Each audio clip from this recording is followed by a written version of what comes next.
Buenos días a todos y a todas y bienvenidos a la sede, esta tan nueva y además que para todos nosotros estamos haciendo ahí como una especie de prueba, ¿no? Pero que es del Consejo General de la Psicología y esta sede estamos empezando a tener aquí los primeros actos. Entonces es para nosotros, a mí como responsable y de la división de Psicología Clínica y de la Salud, pues bueno, es para nosotros un placer verdaderamente estar aquí esta mañana con vosotras y con vosotros, pues para mostraros el trabajo que de organización de esta jornada que hemos venido realizando a lo largo de este año y vamos a empezar con la primera ponencia, que va... la línea es introducir la intervención psicológica y plantearla aquí entre todos nosotros, no solamente, esa era la idea fundamental, ver cómo también en otras temáticas que quizás son menos para la psicología, como puede ser la psicosis, poder mostrar hoy todo el trabajo que se realiza y toda una manera de pensar y mostrar cómo los profesionales que trabajando en este área pues están realizando, qué tipo de metodología, de intervenciones psicológicas realizan. En este sentido, pues hemos venido a lo largo del tiempo trabajando también y mostrando todas las intervenciones en otras patologías, en otros trastornos psicológicos. También hemos estado trabajando y mostrando en las anteriores jornadas temáticas sobre los trastornos mentales comunes y cómo también la psicología interviene ahí. Pero también era para nosotros un reto podernos convocar aquí y sobre todo con los aspectos exclusivamente psicológicos, ¿no? Bueno, pues por motivos de organización y también para que el presidente del Consejo esté y no podía estar anteriormente, vamos a hacer, diríamos, la inauguración de la jornada un poco más tarde y ahora vamos a empezar directamente con la conferencia inaugural que corre a cargo de Serafín Lemo, que es psicólogo clínico y catedrático de la Universidad de Oviedo. Él, partiendo de un cambio en el paradigma y en el análisis y en el tratamiento de la psicosis, que tradicionalmente se ha basado en los diagnósticos psiquiátricos y que han demostrado alta comorbilidad y actualmente apoyado en los síntomas psicóticos y en déficits específicos como dianas de la intervención crítica, va a hacer una descripción del desarrollo en las últimas décadas de los tratamientos psicológicos, psicosociales y cognitivos de elección, teniendo en cuenta su eficacia y su efectividad.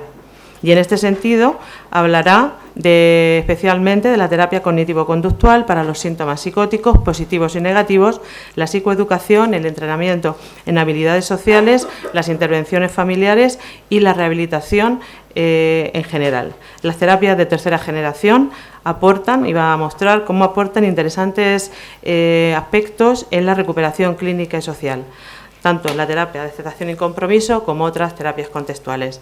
Así que, para empezar nuestro programa, Serafín Lemos tiene la palabra. Bueno, pues muchas gracias a María Dolores por estas palabras de presentación y al mismo tiempo, pues bueno, quiero mostrar mi agradecimiento por la invitación para formar parte de este grupo de ponentes que sin duda alguna, pues bueno, vamos a abordar una cuestión que es llamativa dentro del ámbito de la psicología, porque pensar que los psicólogos dedicamos una jornada a hablar de la psicosis y del tratamiento de la psicosis, pues francamente es novedoso comparativamente con lo que ocurría pues 10 o 15 años atrás, ¿no? Bueno, pues yo voy a hacer una visión de conjunto con respecto a esta cuestión. Mencionaré algunas cosas que sin duda pueden ser conocidas y para otros quizá posiblemente pues ya quizá no formen parte de su ejercicio profesional y por lo tanto pues pueda aportarles algo nuevo, ¿no? Bueno, en principio ya sabéis que las categorías tradicionales pues realmente no funcionan, o sea, las categorías, la taxonomía no funciona. Existe, como ya se ha dicho antes, una enorme comorbilidad, ¿no? Aquí tenemos pues una posible representación de lo que sería un individuo normal que a la vez pues presenta características de ansiedad, características que podrían considerarse como obsesivas, rasgos depresivos y a la vez pues posiblemente experiencias psicóticas, por ejemplo, del espectro esquizofrénico. Esto es muy común, ¿no? De hecho, pues se ha producido una distorsión en este sentido al utilizar en las taxonomías categorías completamente definidas, separadas, cuando realmente pues, sabemos que esto no existe en la práctica, ¿no? La comorbilidad es un hecho tal de que se representa, se manifiesta, pues, por ejemplo, con el hecho de que una persona que recibe un diagnóstico tradicional, pues tiene un 50% de probabilidad de presentar características de un segundo diagnóstico. Y quienes tendrían los dos diagnósticos presentan otro 50% de probabilidad de presentar un tercer diagnóstico, y así sucesivamente, ¿no? Por otra parte, la psicopatología, como saben, es secuenciada, es decir, que hay algunas características, por ejemplo, de ansiedad, que más adelante escalan a problemas de otro tipo, por ejemplo, problemas de tipo depresivo, ¿no? Y a la vez, digamos que existe un fenómeno de persistencia, de tal manera que se produce generalmente un agravamiento cuanto más tiempo se presenta una determinada anomalía, ¿no?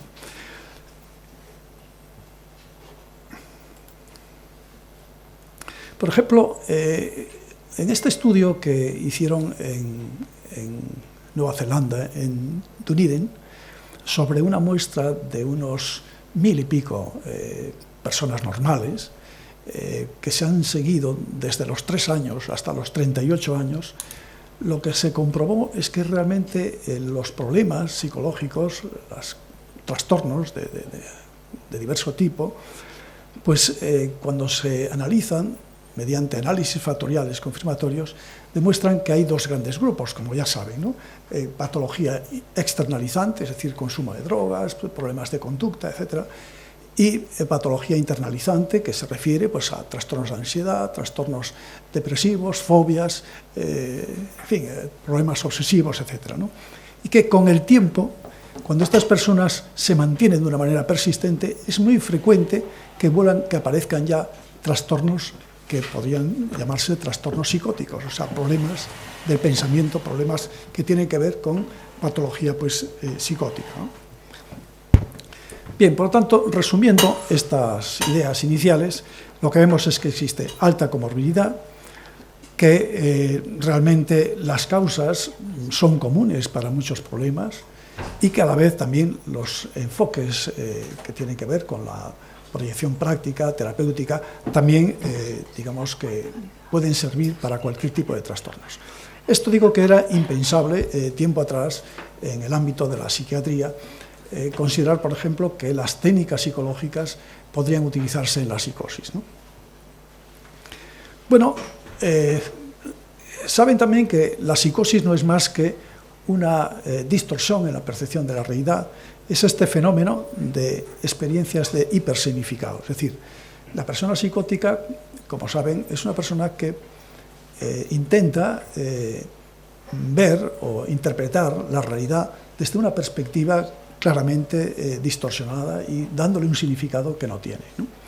Es típico que el paciente psicótico pues, ve a su alrededor a personas que bueno, pues, llevan a cabo un gesto de moverse la cara, por ejemplo, aquí Juan Carlos se mueve la cara y tal, y a la vez pues el compañero de al lado pues, tiene un bolígrafo en la mano y entonces intenta establecer relaciones entre uno y otro creyendo que existe algún tipo de intencionalidad en ese tipo de conducta, es decir, que percibe la realidad desde una perspectiva completamente ajena a lo que son las cosas, ¿no?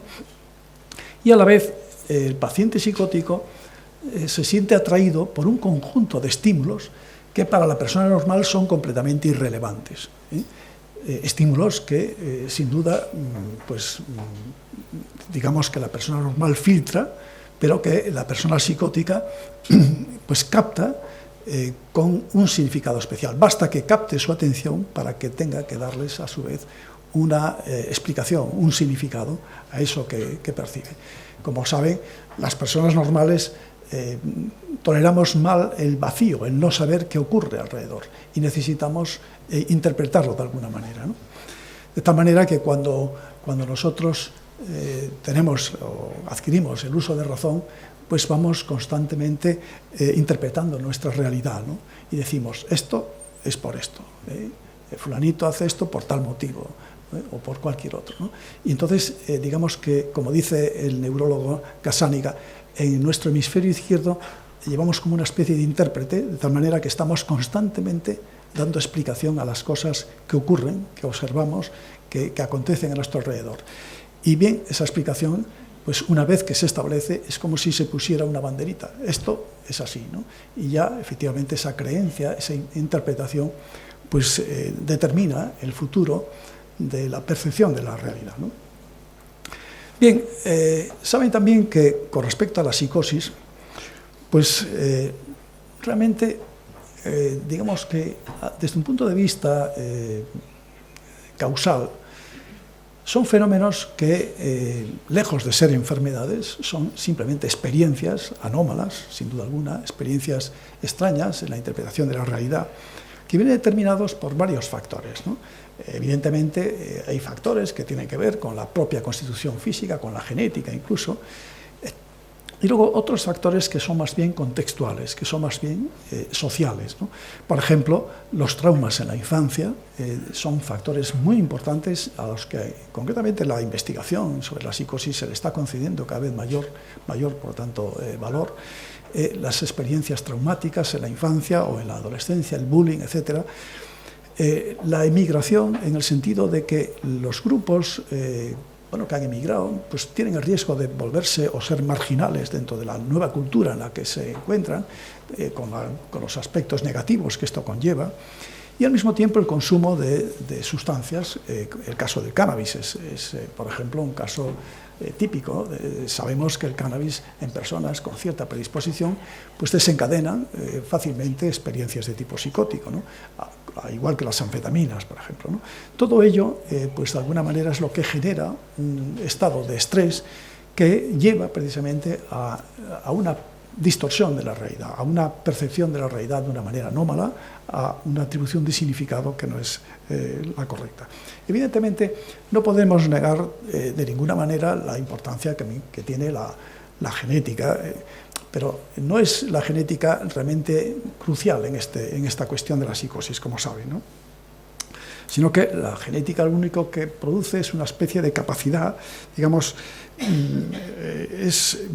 hace que las personas sean más o menos sensibles al ambiente, pero es el ambiente propiamente el que desencadena propiamente el trastorno psicótico, ¿no? Ocurre exactamente igual que con el lenguaje, ¿no? Pues la constitución biológica y la genética influye sin duda alguna en la madurez neurológica para poder adquirir el lenguaje, pero el que uno hable español o hable francés o hable inglés, todo eso depende del ambiente, ¿no?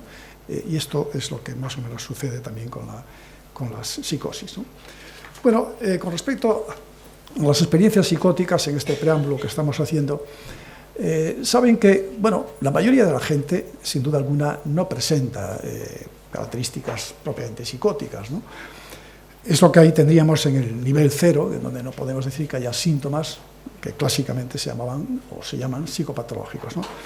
Pero hay, pues, algunas personas, hay un nivel, 1 en este caso, de personas que sí presentan características psicóticas en el sentido de que tienen experiencias extrañas, percepciones inusuales, un pensamiento extraño y que no les causa ningún malestar.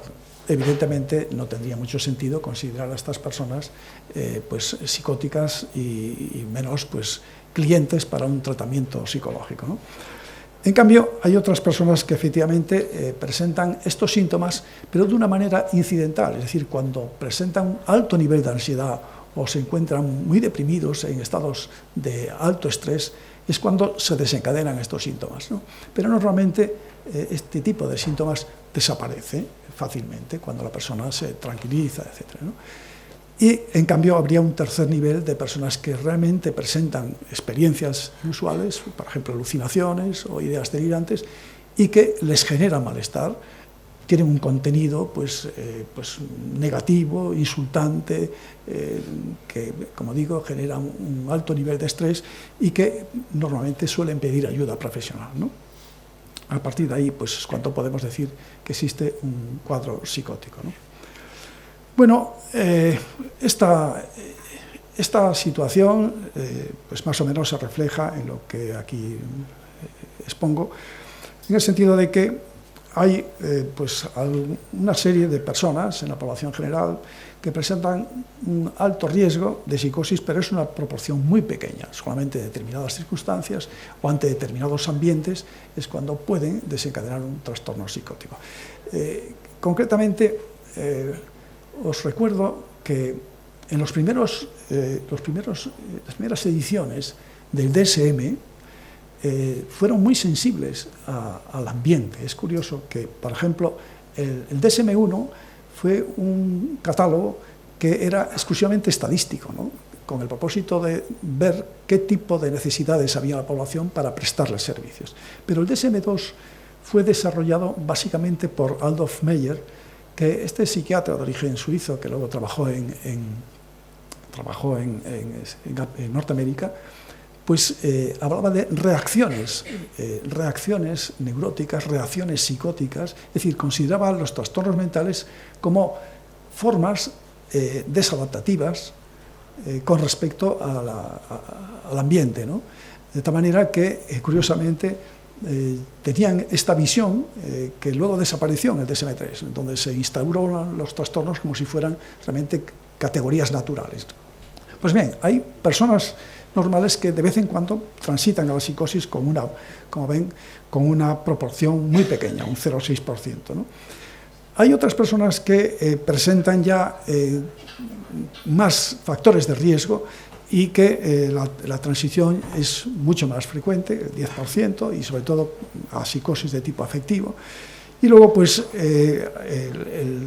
las personas de ultra alto riesgo de psicosis, pues presentan pues, concretamente pues, psicosis más graves, como es la esquizofrenia, en donde la transición al cabo de un año, por ejemplo, puede ser de un 30 a un 40%, ¿no?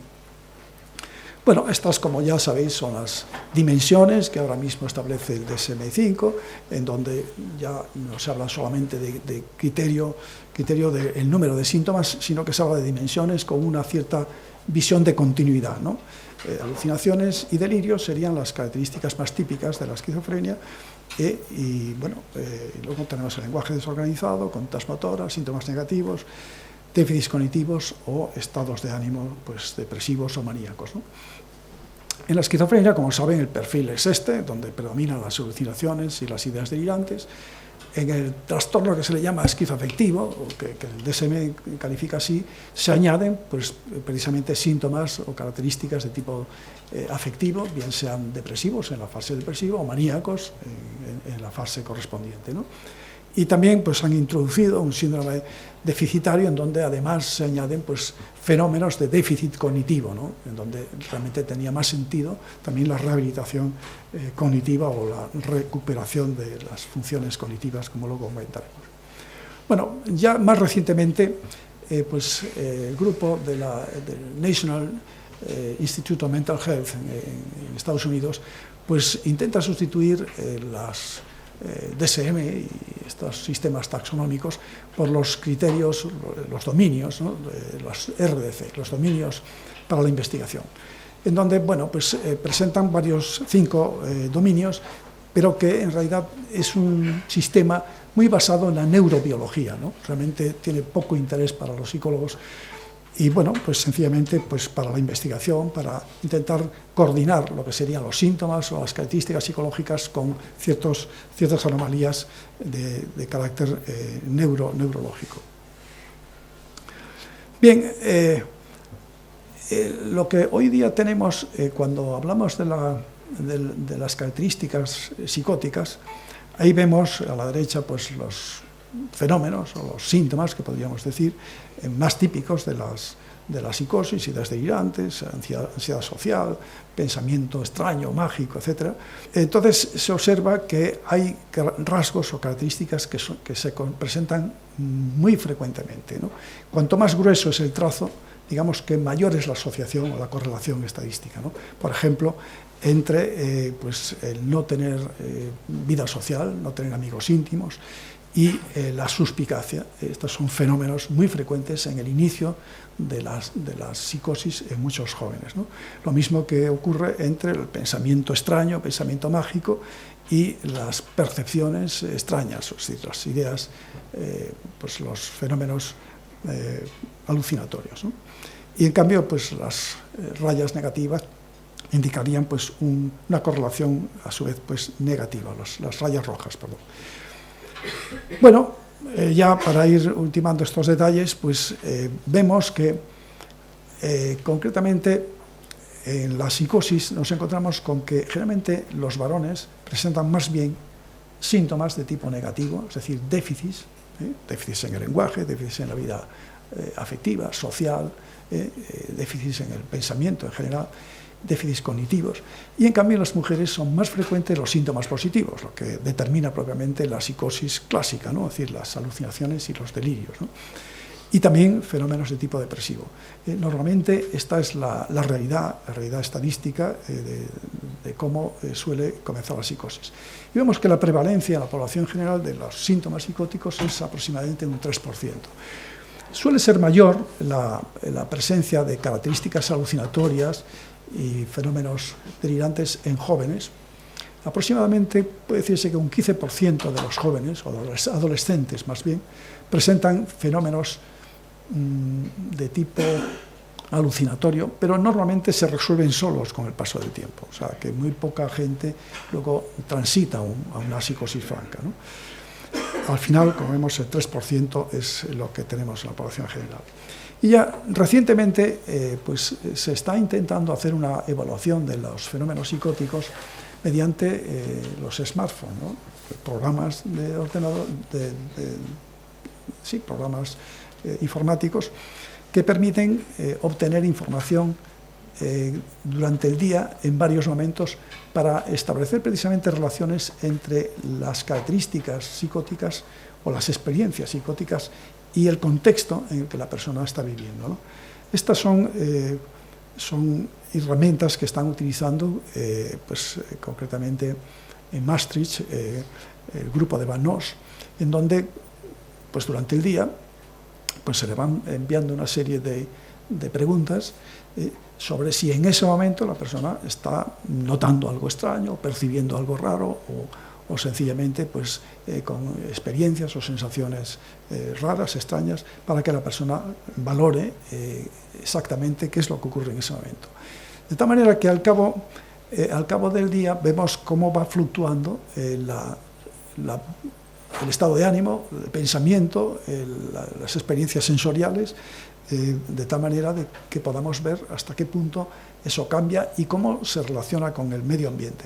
Este sería al final pues, el esquema de cómo pues, una experiencia viene determinada en cada momento del día. Por ejemplo, el día 4, pues, a lo largo de las 10 preguntas que se le van haciendo, cómo se mantiene en relación con su medio ambiente, con las actividades que está llevando a cabo, para poder ver hasta qué punto la característica o el fenómeno psicótico establece una relación con ciertos fenómenos o ciertas experiencias conductuales y contextuales, ¿no?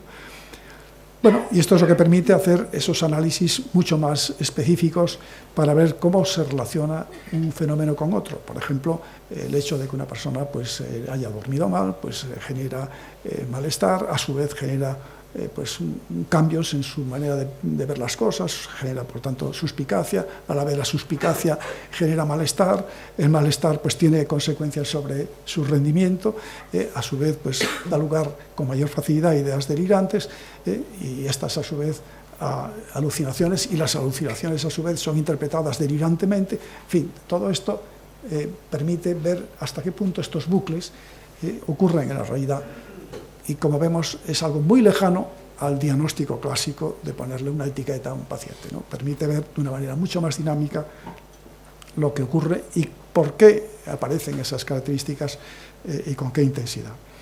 Bien, a la hora ya pues, de ver cuál es la intervención psicológica y qué se ha hecho con la psicosis a lo largo de las últimas décadas, este esquema de Tandon, de los años, como veis, 2010, sigue siendo todavía válido, ¿no?, para tener una visión de conjunto, ¿no? Como ven, bueno, tenemos bueno, en la parte inferior pues lo que son las intervenciones biológicas, o más o menos intervenciones que por lo tanto son farmacológicas o de carácter biológico, desde pues, comienzos del siglo XX. Antes del siglo XX, hablar de terapias es utópico, realmente no había una terapia eficaz, ¿no? En el siglo XX, pues sí, se empiezan a hacer algunos intentos, por ejemplo, pues, empezó utilizándose, como saben, pues, el electrochoque, la terapia electroconvulsiva. Esto era pues, bastante común en los años 60. Yo recuerdo, por ejemplo, yo estudié en Salamanca y había hecho un año como alumno interno en la clínica psiquiátrica universitaria, y en aquel momento pues, a muchos pacientes psicóticos se les administraba electrochoque. Y nosotros, los estudiantes, pues íbamos a aguantar a los pacientes en la cama, pues en las articulaciones, en los hombros, en las rodillas, mientras se le ponía la descarga eléctrica, donde el paciente perdía el conocimiento, y al cabo, pues bueno, tenía un ataque epiléptico, al cabo de media hora, pues bueno, pues despertaba y no recordaba absolutamente de lo que había pasado. Y esto se hacía, pues durante un mes, pues por ejemplo, se daban 20 o 15 o 20 sesiones de electrochoque, y bueno, realmente eso es lo único prácticamente que había, ¿no? Luego se introdujeron efectivamente pues, los psicofármacos, se introdujo el haloperidol ya en los años, al finales también de los 50, primeros años de los 60. No se sabía por qué funcionaba. El haloperidol realmente se empezó a utilizar como para el tratamiento de las alergias, ¿no? Como se veía que era realmente una sustancia que produce sedación y tal, pues sabemos que estas sustancias antihistamínicas pues, producen sueños, somnolencia. Pues bueno, se vio que funcionaba con algunos pacientes con patología psicótica, hasta que más tarde pues, se supo que bueno, esto actuaba a través de la dopamina, que efectivamente pues, había en la psicosis, particularmente en la esquizofrenia, o bien un exceso de dopamina como neurotransmisor, o una sensibilidad de los receptores de la dopamina mayor que en la persona normal. Bueno, en fin, todo esto dio lugar a nuevas terapias como ven aquí, de tal manera que luego pues, se utilizan pues, terapias ya pues, de nueva generación, lo que son los neurolépticos de segunda generación, y últimamente pues, hay nuevas investigaciones al respecto. Evidentemente, esto ha sido lo único que hemos visto durante décadas, durante muchos años. Esto ha cambiado muchísimo la asistencia también, en el sentido de que existe un gran interés económico en el uso de las terapias farmacológicas en la psicosis, no podemos negar esto. Yo recuerdo que cuando trabajé en el hospital psiquiátrico a partir del año 73, pues prácticamente un paciente que ingresaba en urgencias, pues recibía un tratamiento que era haloperidol, Sinogan y Aquinetón. Esa es la cuestión, es decir, un neuroléptico, sedante y un antiparkinsoniano para evitar pues, todos estos síntomas extrapiramidales. Esto, incluso hoy, pues, es algo que puede costar pues, 4 euros al mes. Es decir, tratar a un paciente con estas sustancias cuesta 4 euros al mes, más o menos, ¿no?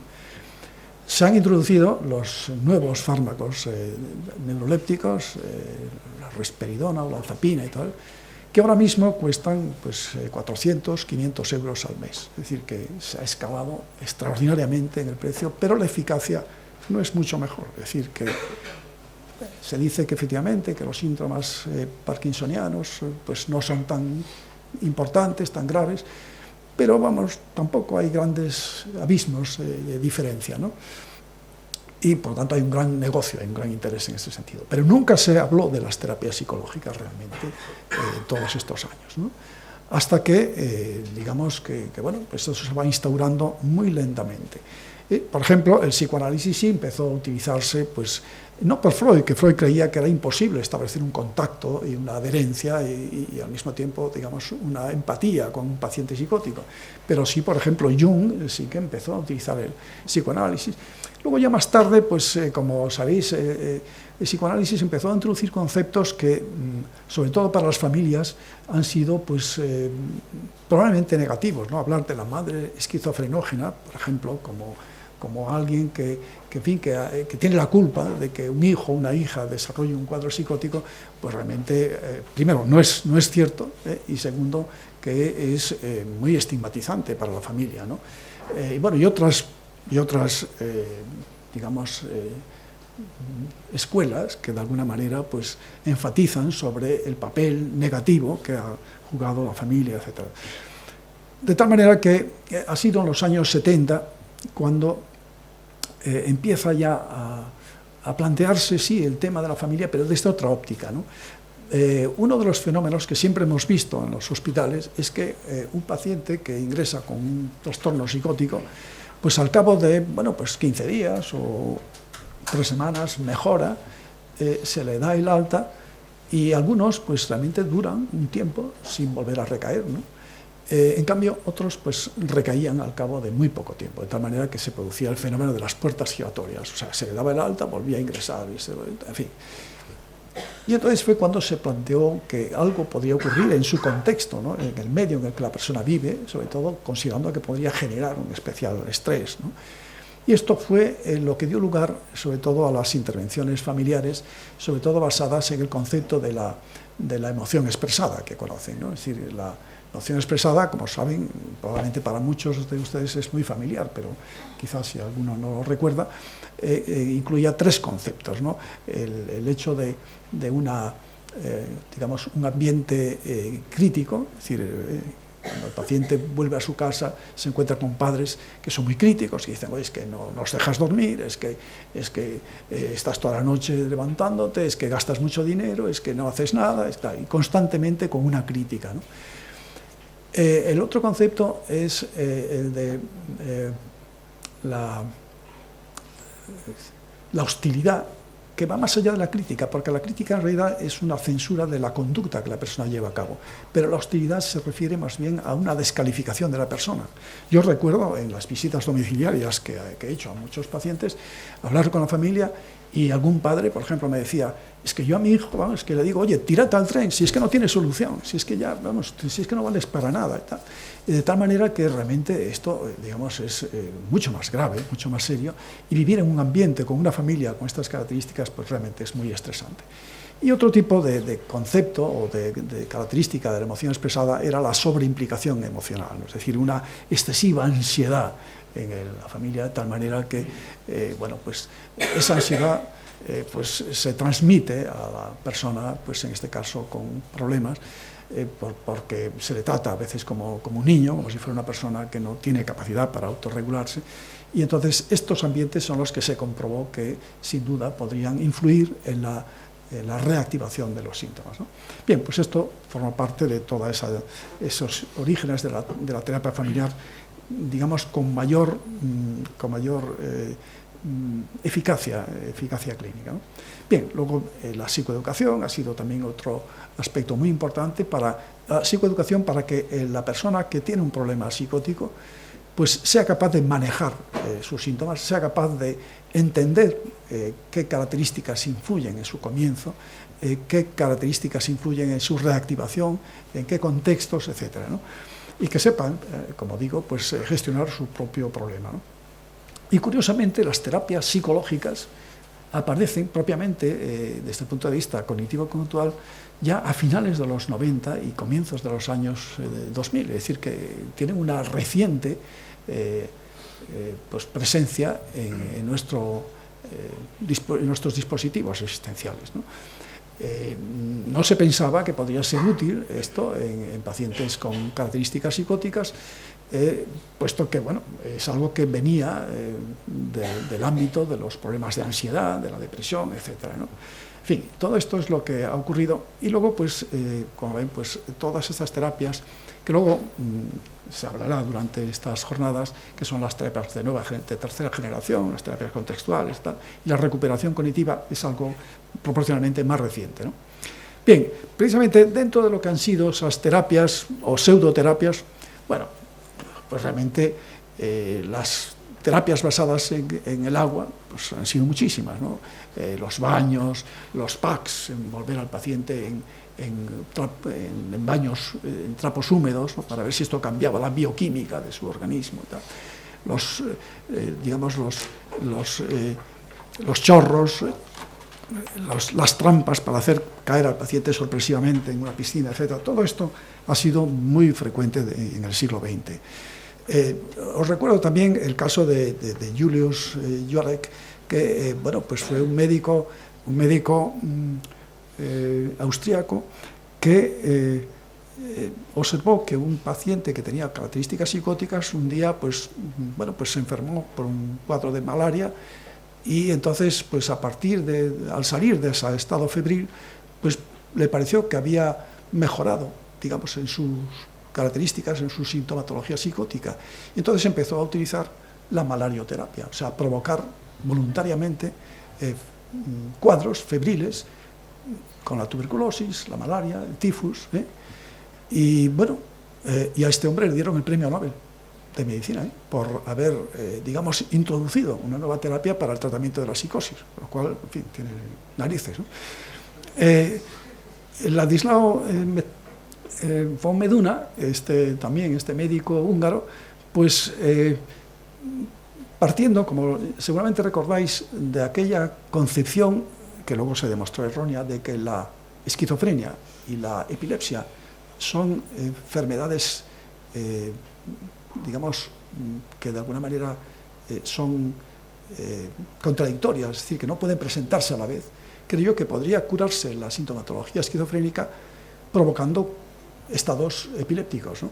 Entonces empezó utilizando pues el metrazol, que es un derivado del alcanfor, inyectándolo para provocar cuadros epilépticos, para ver si de ese modo pues las características esquizofrénicas pues se atenuaban, ¿no? Luego también pues Sakel ha sido también un personaje muy muy importante, porque Sakel pues que se dedicó pues al tratamiento de personas con adicción a sustancias, con morfinómanos prácticamente, pues empezó a utilizar la insulina, porque la insulina pues es en cierto modo relajante y produce también una mejora en el apetito, ¿no? Y en algunos casos pues se producían pues comas insulínicos, ¿no? Y entonces bueno, pues probando con un paciente psicótico, creyó ver que después del coma insulínico la persona podría mejorar sus síntomas psicóticos, ¿no? Y empezó a utilizar sistemáticamente insulina para provocar comas insulínicos. Y esto ha sido muy frecuente, de tal manera que esto llegó hasta los años 60 y muchos, casi 70, se utilizaba lo que se llamaba la cura de Sakel, ¿no? Que era, pues eso, provocar comas insulínicos, ¿no? La terapia emética, se han utilizado pues sustancias que producían vómitos para ver si de ese modo pues se regeneraba la química del organismo.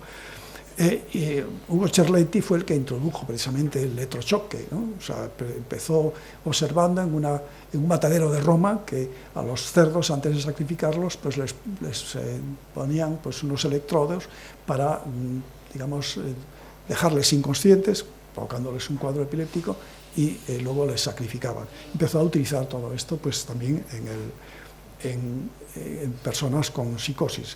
La imagen de abajo es de aquella película de Alguien voló sobre el nido del cuco, en donde se presentaba el electrochoque más bien como un castigo y tal, aunque realmente en la práctica clínica yo nunca he visto que esto se haya hecho como castigo, pero bueno, que era lo poco que había, como ya he dicho antes, ¿no? Cameron utilizó la curación por sueño, por así decirlo, curación en el sentido de que bueno, la persona se la aislaba en todos los sentidos, en el tacto, el oído, etc. Y con unos altavoces se le iban mandando mensajes para ver si de ese modo se podía ir cambiando su forma de pensar, digamos, una especie de lavado de cerebro. Una persona que fue además muy importante porque llegó a ser presidente de la American Psychiatric Association. Y bueno, finalmente pues también pues la neurocirugía ha estado presente en el tratamiento de la psicosis, ¿no? Egas Moniz, que bueno, quizá para algunos de ustedes sea una persona conocida porque, en fin, ha sido también premio Nobel, ¿no? O sea, premio Nobel de medicina por las lobotomías frontales, o sea que haciendo pues un pequeño agujero en el cráneo y pues ahí destruyendo una serie de conexiones en los lóbulos frontales, para ver si de ese modo pues, características de alta ansiedad, características obsesivas, incluso psicóticas, podrían mejorar, ¿no? Esto fue luego, pues, por así decirlo, mejorado, entre comillas, por Walter Freeman, que hacía esta misma operación introduciendo el punzón por la órbita del ojo, ¿no? Y cortando pues, ahí una serie de fibras. En fin, una de las hermanas de Kennedy fue paciente suya, esta Rosemary Kennedy, que, bueno, que no, por cierto, no mejoró. Egas Moniz era, por cierto, un personaje muy curioso porque era un neurólogo pues, que a la vez era un hombre muy polifacético, porque fue embajador de Portugal en España, fue ministro de Asuntos Exteriores, escribió muchas cosas, no solamente sobre medicina y sobre las angiografías, sino incluso tiene un libro sobre la historia de las cartas de la baraja, ¿no? Tiene un hombre muy, muy peculiar, ¿no? Y también recibió el premio Nobel. Su nombre, por cierto, no es Egas Moniz, se llamaba Antonio Caetano de Andrés Coello, algo así. Bueno, pues hasta que luego aparece la farmacoterapia, que bueno, ya he comentado antes y que bueno, pues comenzó pues, con los antipsicóticos, luego los tratamientos de los síntomas más bien afectivos, los inhibidores de la monoamina oxidasa, que pronto dejaron de utilizarse porque reaccionan con una sustancia que es la tiramina, que está presente en el chocolate, en el queso y tal, y que pueden producir pues, hemorragias cerebrales, entonces dejaron de utilizarse y se empezaron a utilizar los IMAO y recientemente los tratamientos estos inhibidores selectivos de la recaptación de la serotonina. Bien, la pregunta es, bueno, ¿y qué pasa? O sea, ¿la medicación entonces al final sirve o no sirve para el tratamiento de la psicosis?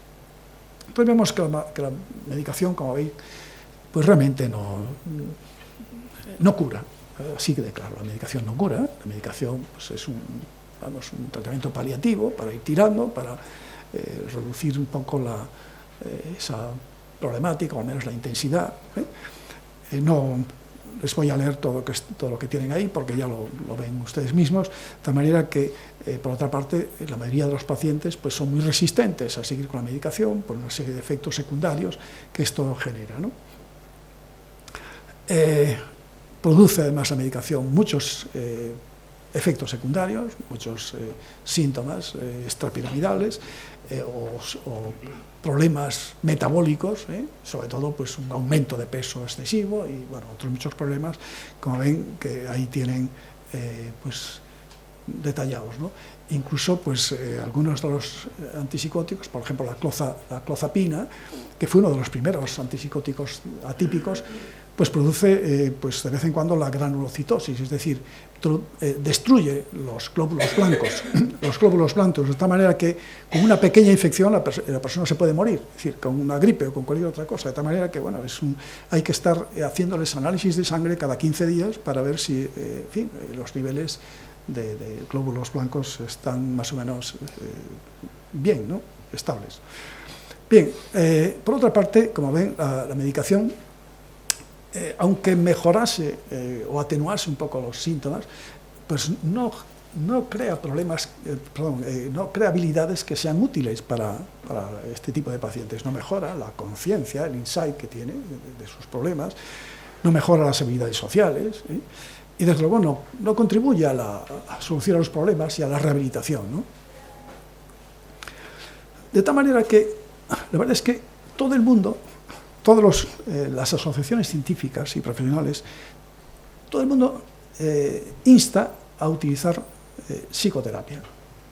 Todo el mundo lo reconoce que es así. Luego, es verdad que luego no hay dispositivos asistenciales que incluyan psicólogos en suficiente medida para esto, pero se reconoce que hoy día no se puede tratar una psicosis solamente con los tratamientos clásicos, sino que es necesario utilizar tratamientos psicológicos, porque la psicosis no es más que una inadecuada, digamos, adaptación a un entorno y a una susceptibilidad que tienen algunas personas para desarrollar estas anomalías en la interpretación de la realidad, ¿no? En realidad, la esquizofrenia es la patología del sentido común, en el sentido de que el sentido común, que es lo que más o menos desarrollamos a medida que vamos viviendo, en fin, a base de la experiencia, sabemos más o menos interpretar qué es lo que ocurre a nuestro alrededor. Esto es lo que no entiende para nada una persona con una psicosis, por ejemplo, de tipo esquizofrénico. Entonces, bueno, la pregunta es, bueno, y cuando se les pregunta a los pacientes, a las familias, a los profesionales, ¿qué necesidades tiene un paciente psicótico? ¿Qué ocurre? Bueno, pues por ejemplo, esta encuesta que ha hecho la Schizophrenia Commission en el Reino Unido demuestra que todavía se siguen utilizando, pues, digamos, sistemas de contención física, a veces, o ingresos, digamos, impositivos, o sea, aunque la persona no quiera, ¿no? Es decir, que hay un tratamiento coercitivo en muchos casos.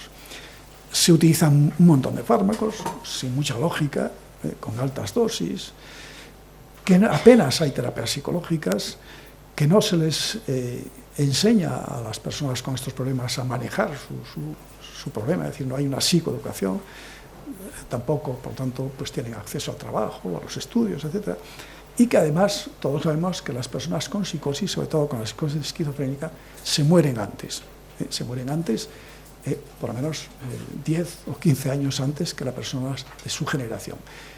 ¿Por qué? Pues no sería nada extraño pensar que también la farmacoterapia pueda influir en esto. En esta encuesta, bueno, pues eso, los pacientes, los médicos, en fin, las familias, etc., reconocen que es necesaria terapia psicológica y en esa proporción contestan. Es decir, que a medida que se van conociendo un poco las eficacias de los distintos métodos, pues, bueno, ya ven que la terapia cognitivo-conductual, el apoyo por parte de otros pacientes en terapias de grupo, actividad física, terapia familiar, otro tipo de terapias, ya ven ahí más o menos lo que los afectados y las familias expresan en ese sentido, ¿no? Además, revelan, como vemos, que hay otra serie de problemas, sobre todo con pacientes con esquizofrenia, y es que con mucha frecuencia hay diabetes por esos problemas metabólicos que genera también la medicación, y que la tasa es mayor que en la población general, que también desarrollan cáncer con mayor probabilidad que la población general, problemas cardíacos, y además pues, también el consumo de tabaco. Esto lo hemos visto todos que hemos convivido o tratado a pacientes con psicosis que fuman demasiado, ¿no? Entonces, bueno, esta es la radiografía de la situación física de estas personas. Entonces, ¿qué cabe hacer? ¿Qué podemos hacer los psicólogos para el tratamiento de las personas con psicosis? Pues bueno, lo que hay que hacer es, bueno, pues de alguna manera abordar esta cuestión, ¿no? Las anomalías perceptivas, la forma en que la persona percibe el mundo y se percibe a sí mismo. Eso es crucial, puesto que gran parte de lo que llamamos psicosis consiste en esto, en una alteración de la percepción de la realidad y de cómo se contempla uno mismo, es decir, de la autoconciencia de las cosas que a uno le ocurren y que le ocurren a los demás. Es también muy importante abordar todo lo que tiene que ver con el pensamiento, con los problemas, pues, de pensamiento, ¿no? De tal manera que, bueno, gran parte de la ideación psicótica... sí. De acuerdo. Bien, más o menos esto es lo que vemos que es necesario abordar, en fin, el estrés, tal. Y para ello, pues, es necesario también abordar necesidades de las familias, ¿no? Bueno, ahí tenéis un esquema de las organizaciones profesionales, científicas, etcétera, hasta qué punto se manifiestan con respecto a lo que son las terapias para ellos preferentes, ¿no? Como veis, por ejemplo, las intervenciones familiares y psicoeducativas, prácticamente todas las agencias que tenéis abajo, pues las contemplan, salvo el National Institute, ¿no? El National Institute of Clinical Excellence, que, bueno, considera que la eficacia de las terapias familiares no es del todo la deseable, ¿no? Pero, por ejemplo, con respecto a la terapia cognitivo-conductual, de las que tenemos ahí, pues prácticamente todas las agencias y asociaciones consideran que es válido, ¿no? Bien, pues los tratamientos van dirigidos, pues, a la sintomatología, en fin, es necesario orientarse a los problemas, en fin, llevar todo esto de una manera y con una metodología típica de lo que es la terapia cognitivo-conductual, tratar la sesión anterior, en fin, establecer luego pues también tareas para casa, etcétera, ¿no? Voy a seguir un poquito más deprisa para dar una visión más de conjunto, ¿no? Y como veis, con sesiones más cortas de lo que sería el tratamiento de los problemas típicos de ansiedad o depresivos y tal. Y el modelo cognitivo básico pues no deja de ser más que esto, es decir, a las personas con una experiencia psicótica les ha ocurrido algo, hay algo que lo interpretan de una manera inadecuada, ese es el problema, ¿no? De que perciben y le dan un significado inadecuado. Esto le genera una emoción, claro, una emoción que corresponde a cómo uno interpreta eso que ha ocurrido, y a su vez, pues la emoción, en fin, es un bucle con respecto a la evaluación cognitiva, y a la vez esto influye en la conducta. Es un esquema muy básico, como ocurre en cualquier otro problema clínico de carácter, si queremos, menos grave, ¿no? O de ansiedad. Es curioso que, por ejemplo, se produce una paradoja, y es que los trastornos de ansiedad se suelen abordar mediante la exposición a una serie de estímulos, de situaciones y tal. En cambio, tradicionalmente en la psicosis lo que se pretende o se pretendía es eliminar los síntomas. Y esto es absurdo. O sea, nosotros no podemos eliminar los síntomas, ni las alucinaciones, ni los delirios. Lo que tenemos es que hacer que la persona los entienda y sea capaz de convivir con ellos, digamos, que de alguna manera sepa saber por qué ocurren, qué es lo que los elicita, qué es lo que los dispara de alguna manera, y a la vez pues cómo saber manejarlos. O sea, porque lo importante no es alucinar, sino la relación que uno guarda con las alucinaciones. Eso es lo importante, ¿no?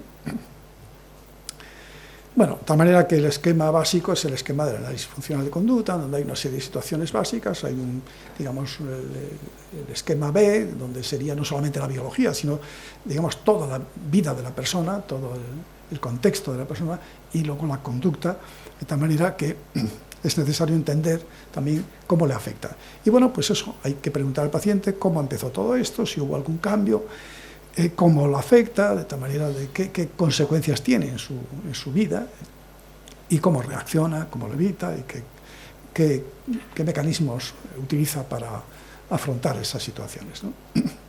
Bueno, pues los esquemas básicos del análisis funcional de la conducta, pues como ven, son estos, ¿no? Definir los problemas, en fin, identificar antecedentes, consecuencias, etcétera. Y el proceso terapéutico, pues, típico, es fundamental, y eso en cualquier terapia psicológica con la psicosis. O sea, se van a hablar de varias terapias, pero, por ejemplo, el construir una alianza terapéutica es vital. O sea, las primeras sesiones son fundamentales para que la persona acepte seguir viniendo a la terapia.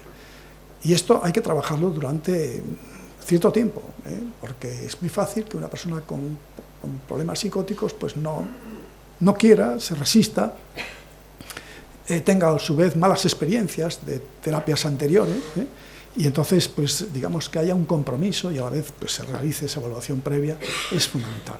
Es fundamental también el desestigmatizar, es decir, hacer que la persona haga atribuciones saludables al trastorno, que reduzca al mínimo la autocrítica, en fin, que tenga una actitud de solución de problemas, etcétera.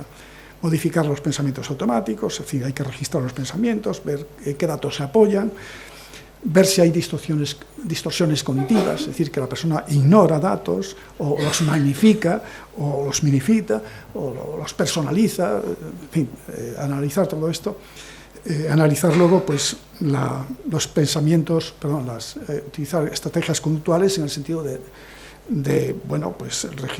técnicas de exposición gradual, si es necesario, aprendizaje en la respiración, relajación, hacer una lista de signos tempranos de recaída, hábitos de sueño, en fin, todo esto, deberes para casa.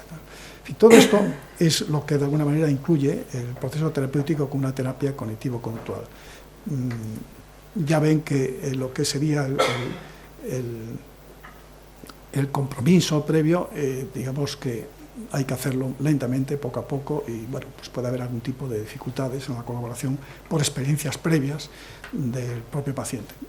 Bien, no voy a mantenerme mucho más en esto porque nos quedan pocos minutos. normalizar, que, como he dicho, normalizar pues supone eso, ¿no? Pues, en fin, aceptar que lo que ocurre pues también les pasa a muchos, ¿no? Yo no sé si recordáis vosotros aquellos famosos colegas, Marius Rom y Sandra Escher, que habían hecho en una televisión holandesa ya hace algún tiempo un programa preguntándole a la gente si oía voces, ¿no? Y si oía voces que llamaran, ¿no? Bueno, pues se colapsaron las líneas, es decir, que la gente, bueno, pues, en fin, parece que el oír voces es algo muy común, ¿no? Y claro, alguien pensó que esto podría ser, pues, en Holanda, porque con aquello de los coffee shops y tal, bueno. Pero cuando se hicieron estos mismos estudios en Alemania, pues ocurría lo mismo, ¿no? Y en Gran Bretaña, pues también, de tal manera que se creó un movimiento, que es el movimiento de escuchantes de voces, que es lo que se llama Hearing Voices Movement, que, por cierto, si buscáis en Internet Hearing Voices Movement o Hearing Voices Network, tiene una información excelente para los psicólogos, para ver cómo realmente podemos utilizar este tipo de experiencias y qué se debe hacer con estas personas que oyen voces, que tienen pues experiencias, como digo, voces que normalmente son negativas, ¿no? Bueno, pues en fin, es necesario formular el caso. Paso muy rápidamente. Es muy importante hacer una línea temporal para entender la historia del paciente. Puedes recordar la última vez que te sentiste bien, entonces partiendo de ahí, ¿qué pasó? ¿Qué edad tenías? ¿Cómo vivías? ¿Si existía algún problema? Tal, en fin. Estas son preguntas que podrían ser útiles para establecer un comienzo y establecer esa línea temporal, ¿no? Por ejemplo, este es un caso real, ¿no? Es la línea temporal de un caso real, una señora ya madura que tiene en el año 68 pues sufrió una violación y tal, pues luego pues tiene acoso en la escuela, estaba avergonzada porque una tía tenía una esquizofrenia, luego pues empezó a estudiar enfermería con dificultades y tal, luego pues empieza a estar avergonzada también porque empieza a tener problemas con el primer episodio psicótico que había tenido, se recae, se divorcia, vuelve a hospitalizarse, luego tiene una nieta y luego empieza a pensar que la nieta, pues que empieza a dudar que si ve a la nieta le puede hacer daño, le puede clavar un cuchillo, empieza a tener ideas delirantes y entonces piensa que es el diablo el que le dice estas cosas y tal. Es muy importante hacer una línea temporal para entender cómo ocurre, cuándo y qué factores han intervenido. Esta es un poco la formulación del caso y en función de cada caso pues es necesario llegar a una hipótesis de qué es lo más importante y por dónde hay que empezar la terapia y cuál sería el plan de tratamiento, ¿no? Bueno, con respecto a los delirios, pues sabemos que esto ocurre en la población general con mucha frecuencia y que, bueno, pues sobre todo en ciertos contextos y, por ejemplo, bajo ciertas experiencias, como es el caso del acoso, del bullying y tal, y que mucha gente normal, pues podríamos decir que tiene ideas delirantes, pero bueno, no piden ayuda profesional y bueno, y viven en la comunidad pues tranquilamente, ¿no? Sabemos que las personas que tienen ideas delirantes cometen dos errores muy conocidos, ¿no? Primero, que digamos que eso no contempla explicaciones alternativas, es decir, que la persona parece como si tuviese una intolerancia a la ambigüedad, o sea, tiene que concluir rápidamente, entonces dice esto es por esto y ya está, ¿no? Y luego pues o sea, llega rápidamente a las conclusiones y luego que comete un error en la asignación de probabilidad, lo que se llama problemas un problema bayesiano, o sea, en la asignación de probabilidad. Le da importancia a pequeños detalles y a partir de ahí pues concluye rápidamente, ¿no? Bueno, los delirios son fenómenos complejos, en donde se pueden observar distintas, digamos, dimensiones, ¿no? de grado de convicción, tal, en fin, todo esto ya ven más o menos lo que tenemos aquí. Por ejemplo, lo que hay que ver es qué es lo que causa ese contenido de delirio, por qué la persona tiene ese grado de convicción, por qué no cambia, analizar todo esto, ¿no? El malestar, qué causa malestar, etc. En fin, factores que influyen en el mantenimiento del delirio. Bueno, realmente no podemos matizar demasiado.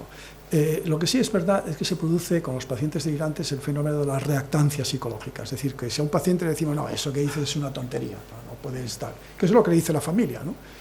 entonces se reafirma todavía más en su delirio. O sea que no se puede efectivamente partir de ahí, decirle que no, que eso no es así, sino que lo que hay que hacer, que la persona, pues bueno, diga lo que piense, digamos, no se le pide sin más que cambie de opinión, sino que, contemple otras alternativas. Y esto se hace mediante un debate previo y luego quizá comprobación empírica con algún ejemplo, ¿no? El debate previo pues, es simplemente identificando pues, por qué la persona piensa eso, no cuestionando las razones, los factores en los que se basa, analizando pues, pros y contras, invitándola a pensar qué es lo que, cómo interpretarían esos hechos otras personas, otra persona que estuviese en su situación. En fin, todo esto es un poco el propósito, ¿no? Esto se hace mediante un diálogo socrático, con un tono de curiosidad, la exploración de las creencias, etc. En fin, datos a favor, datos en contra, en fin, todo esto es el propósito de la intervención terapéutica, ¿no? Y bueno, pues a la hora de explicar hacer las explicaciones alternativas, pues bueno, pues hay aquí una serie de preguntas que podrían ser útiles para poder establecer pues ese diálogo socrático, ¿no? Bueno, y la comprobación empírica supone pues también diseñar un ejemplo para comprobar si realmente la persona está en lo cierto o no. Las alucinaciones son, como ven también ya hemos visto, muy frecuentes. Lo importante es ver esas creencias que la persona desarrolla con respecto a las alucinaciones, la identidad, de quién es la voz, por qué habla, la omnipotencia, el control, etc., ¿no? Por cierto, muchas veces las alucinaciones aparecen después de algún tipo de fenómeno. La persona durmió mal, empieza a oír voces, los evalúa de una manera incorrecta. Esto da lugar a una conducta, por ejemplo, de aislamiento, en fin, una conducta agresiva, genera emociones, etc., ¿no? Y tanto los delirios como las emociones, como ven, tienen mucho que ver con la vida de la persona. Reflejan, al final, emociones, reflejan estados de ánimo, reflejan experiencias, de tal manera que ahí es donde se trabaja precisamente durante las sesiones terapéuticas, ¿no? Y yo no sé si conocen esta colega nuestra, que es Eleanor London. Esta es una psicóloga que fue diagnosticada de una esquizofrenia, fue ingresada en contra de su voluntad, pero estuvo ingresada, hasta que, cayó en manos de buenos psicólogos que empezaron a abordar el problema de acuerdo con lo que estamos diciendo, ¿no? Y esta mujer, que por cierto tiene lo podéis encontrar en las conversaciones TED, ¿eh? Tiene una conversación de unos 15 o 20 minutos en la que explica su vida. Yo le he conocido aquí en Madrid en unas jornadas que hubo, y bueno, es una de las militantes de ese grupo, de ese movimiento de escuchantes de voces que antes he comentado, ¿no?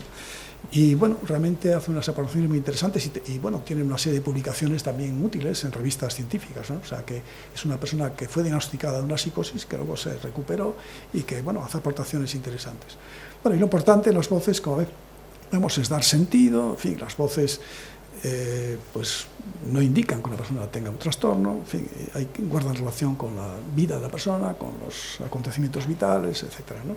Y que lo importante no es oír voces, sino ver cómo se relaciona o cómo es capaz de convivir la persona con ellas, cambiarle el significado que tienen las voces e interpretarlas de otra manera, ¿no?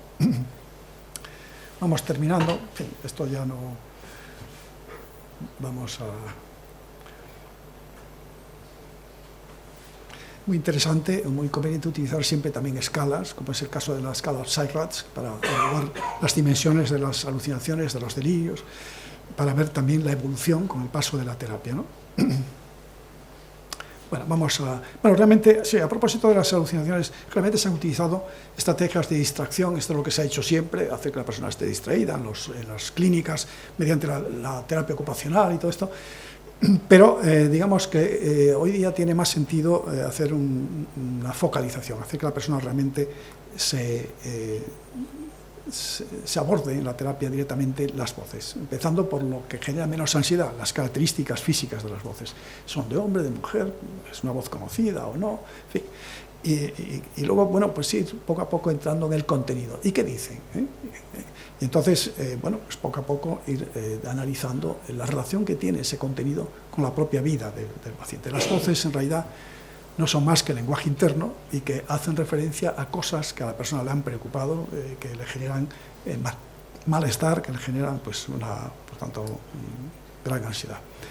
Bueno, por tanto, resumiendo ya, es muy importante permitir que las voces ocurran, dialogar con ellas, fijar límites, escribir lo que hacen y, por tanto, también comunicarse con otros casos, con otros pacientes, etc. Bueno, realmente la terapia ocupacional, por tanto, se ha visto que es útil para reducir los síntomas, el estrés, en fin, estados también afectivos, las cogniciones, etc.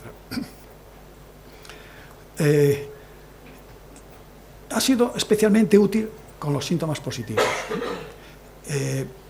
Algo menos, pero también útil con síntomas negativos, estados agudos y sobre todo en casos de inicio, en casos prodrómicos son las primeras, digamos, experiencias psicóticas. Con respecto a las familias, así ya pasando muy por encima, las familias pues hacen muchas preguntas con respecto a las psicosis, al estado psicótico de un hijo o una hija, a veces culpabilizándose, haciéndose, pues en fin, muchas preguntas que generan enorme malestar, ¿no? De ahí que es necesario una intervención y normalmente pues esas intervenciones incluyen varios componentes, psicoeducación, intervención en crisis y pueden hacerse pues también, como ven, bien sea con una familia única o en grupos familiares. Que por cierto, este tipo de sesiones son muy gratificantes para el psicólogo, para el profesional, ver cómo las familias poco a poco van cambiando sus actitudes, ¿no?, con respecto al hijo o a la hija que tiene un problema psicótico, ¿no? Las intervenciones familiares, en principio, pues bueno, pues como se ve, son útiles sobre todo si hay un procedimiento estructurado, si son varios profesionales los que intervienen, el psicólogo, pues el trabajador social, el médico, en fin, y sobre todo si son multifamiliares, ¿no? Bueno, no sé si ya tenemos muy poco tiempo, vamos a pasar. Tenemos unos 15 minutos. Sí, bueno, habilidades sociales, por eso, para que haya un poco de práctica. Bueno, la rehabilitación cognitiva es algo muy novedoso, sobre todo ya orientado sobre todo a los problemas de memoria, de atención, razonamiento y a las percepciones anormales. Es decir, que todos sabemos que estos pacientes tienen problemas, sobre todo atencionales y en la memoria, y sobre todo en pacientes crónicos, ¿no?, pacientes que llevan bastante tiempo, es donde tiene más sentido la rehabilitación cognitiva, ¿no? Bueno, luego, en fin, hay otros programas como la IPT, que seguramente conocen. Finalmente, pues hay otra serie de propuestas, de las cuales se hablarán estos días, que son ya de tercera generación, terapia de aceptación y compromiso, mindfulness, la terapia metacognitiva, en fin, otro tipo de procedimientos ya mucho más novedosos, más recientes. Sobre todo la terapia metacognitiva tiene que ver con aumentar la autoconciencia de las distorsiones que la persona tiene, enseñar a reflexionar de una manera crítica sobre todas esas cuestiones. Algo ha pasado aquí y ya terminamos.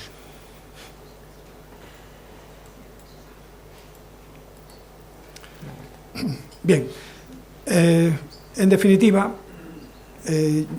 yo realmente lo que pretendo es animar a que nos comprometamos realmente con este tipo de pacientes, considerando que el psicólogo pues, es un eslabón esencial pues, en cómo la persona que tiene un cuadro psicótico puede empezar a convivir con esas características, esos síntomas, esas dificultades de una manera más constructiva y sobre todo modificando evidentemente creencias e interpretando de otra manera pues, algunas de las experiencias negativas. Tenemos en nuestro grupo pues, un par de textos que son mucho más específicos con respecto a la evaluación de todos los síntomas del espectro psicótico, y también hemos publicado hace ya unos pocos años pues, un manual en donde abordamos con mucho más detalle todo esto que acabo de contar, sobre todo lo que es el tratamiento cognitivo-conductual, de manera que si alguien tiene interés, pues estupendo. Y finalmente ya decir que, como dice este colega nuestro, que es Pinker, como ven ahí, que aunque realmente la neurociencia llega a grandes avances, pues realmente entender el comportamiento humano, en fin, a través de la neurociencia, pues no tiene mucho futuro. Realmente lo que sí procede es explicar la conducta en términos, como vemos, de creencias y de deseos. Esa es un poco la idea. Muy bien, pues nada.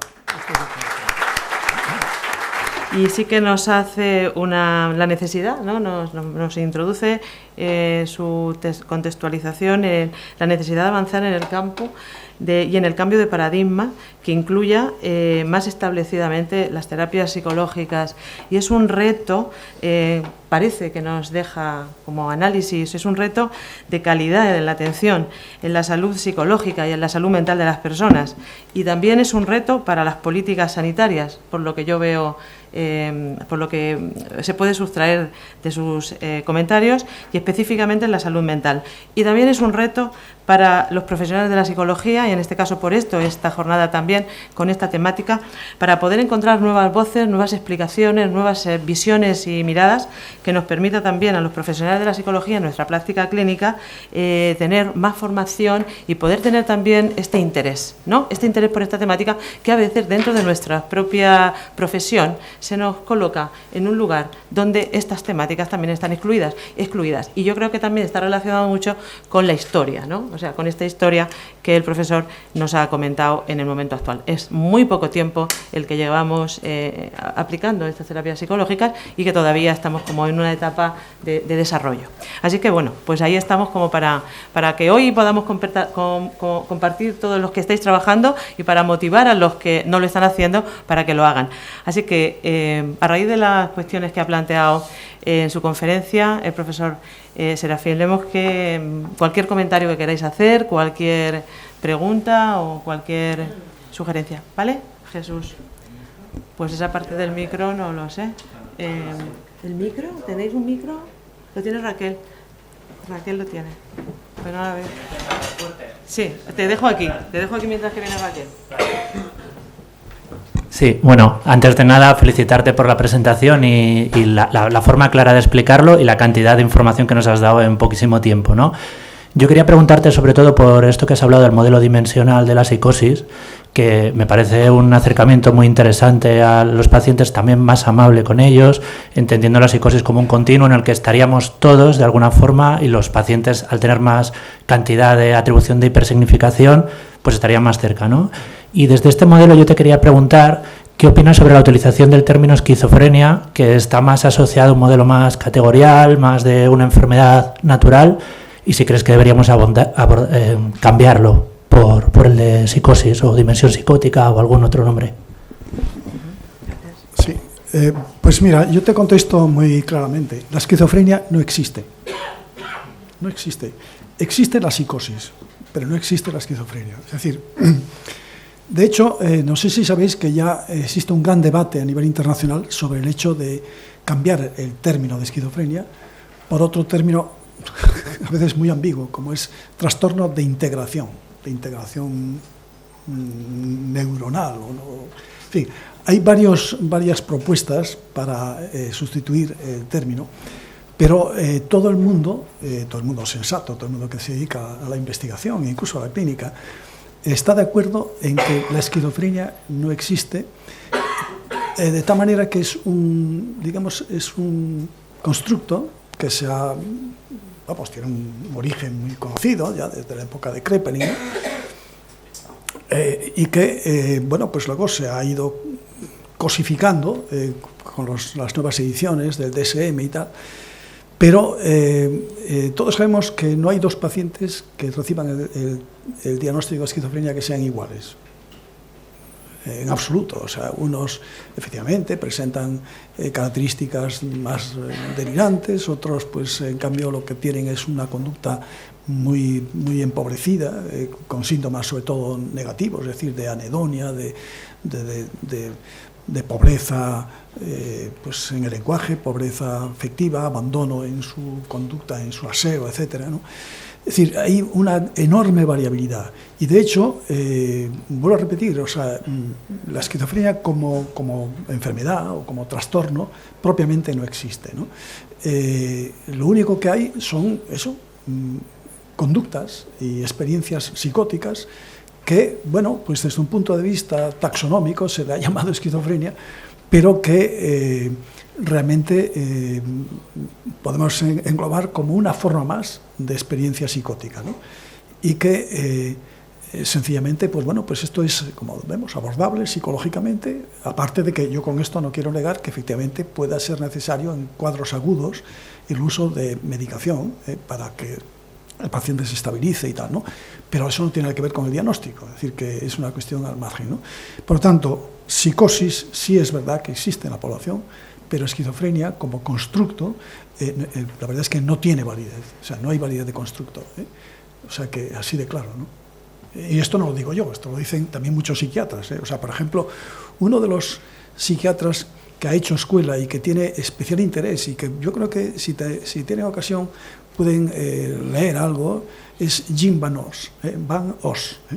Jim Van Os, que trabaja en Maastricht, tiene una gran formación psicológica, por cierto, tiene una visión de la psicosis y del trastorno mental muy próxima a la nuestra, de tal manera que realmente, bueno, obviamente él está muy de acuerdo en que la rehabilitación es psicológica, la recuperación es psicológica, que la medicación no hace nada, la medicación no cura. Lo único que puede permitir que el paciente evolucione es el tratamiento psicológico. La medicación únicamente, como digo, es paliativo para salir del paso en un momento dado. Otra cosa es que no haya los recursos psicológicos que todos desearíamos para que esto se aborde. Entonces, bueno, pues Jim Van Os es de los que radicalmente también te dice que no, la esquizofrenia no, como enfermedad no existe. Bien. ¿Alguna otra cuestión? Sí. Hola, buenos días. Yo soy Araceli Bañasco. ¿Hola? Hola, buenos días. Mi nombre es Araceli Bañasco. Yo soy psicóloga clínica. Trabajo en un centro de rehabilitación para trastorno mental grave en Mallorca. Y la verdad es que estoy encantada de escucharle. Me ha parecido una ponencia genial. Mi pregunta va también dentro de esa línea de la psicosis no existe o la esquizofrenia no existe.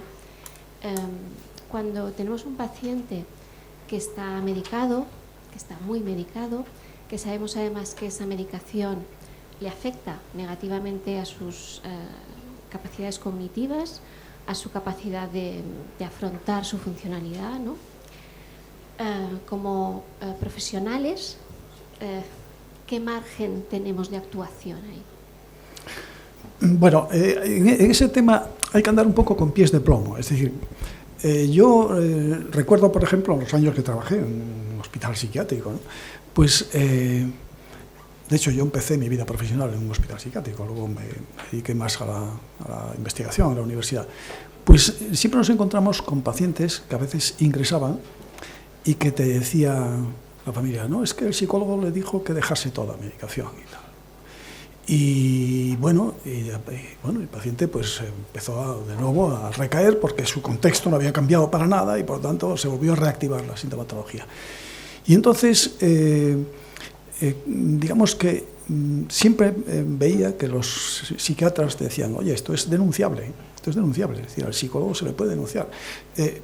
Y no tanto por el hecho de que se le invite a que deje la medicación, sino porque se corre el riesgo de que si el paciente, yo qué sé, pues comete un delito o agrede a alguien y tal, pues de alguna manera ya el asunto es más judicializa, ¿no? El asunto es más grave. Es decir, yo con esto no quiero decir que no se aconseja a la familia en el sentido de que la medicación pues realmente no lo es todo, que es necesario hacer algo más y tal, pero que tenemos que andar con cuidado para no invitar a las personas que llevan años medicándose que abandonen la medicación. Por eso, claro. Bueno, o un tiempo, sí.